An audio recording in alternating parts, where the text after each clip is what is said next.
Few were surprised when Nigel Farage announced a return to politics this year as leader of the newly formed Brexit Party. The polarising politician has long been working to undermine the institution that helped propel him into the spotlight, the European Parliament. Farage has served as a member of the European Parliament for South East England since 1999, despite being a prominent Eurosceptic.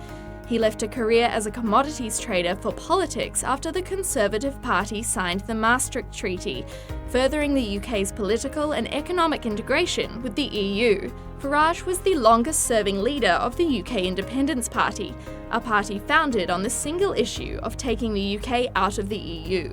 When the UK voted to leave the EU in 2016, Farage announced his resignation as leader of UKIP, saying his political ambition had been achieved. I've done my bit, that I couldn't possibly achieve more than we managed to get in that referendum, and so I feel it's right that I should now stand aside as leader of UKIP.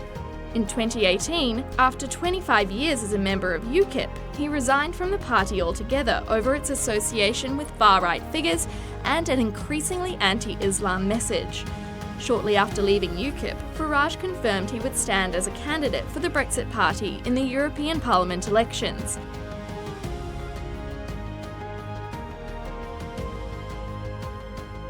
It wasn't long before he was the Brexit Party's leader, helping the party top the polls during May's European Parliament elections. The party claimed nearly 32% of the vote and forms the biggest party delegation in the new parliament. Farage became Britain's only political leader to have led two different parties to victory in the European Union elections. He says his job now is to hold British PM Boris Johnson to account. We know what Boris is saying in order to get elected. We know that the result of the Brexit Party in the European elections guaranteed him victory. What we don't know is just how brave Boris is going to be. Churchill has always been his hero. Well, let's hope he's got the same level of guts, but I'm just not convinced. Despite his triumphs in the European Parliament, he has had 7 unsuccessful attempts to become an MP.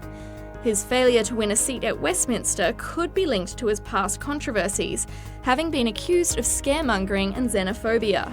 He was widely condemned for posing with a poster during the EU referendum campaign that featured mostly non-white migrants fleeing to Europe under the headline "Breaking Point." Most recently, he praised US President Donald Trump's "Go Back" comments, calling them genius. Farage has also been criticised for his personal attacks, most notably on former European Council President Herman Van Rompuy. You have the charisma of a damp rag and the appearance of a low-grade bank clerk. The UK's MEPs will sit in the European Parliament until Brexit is finalised, with the 31st of October the current deadline for the UK to leave the EU. Farage says he's willing to work with Boris Johnson in order to deliver Brexit on time. However, he says he's not afraid to take on the PM. Look, I've said all the way through this, if Boris wants to have a fight with me, then someone hold my jacket. That's fine. I'll have a punch-up with him any day you like. But if he does that, if he chooses to see me as a political enemy, he can't win. So it's up to him. Ashley Wallace, Sky News.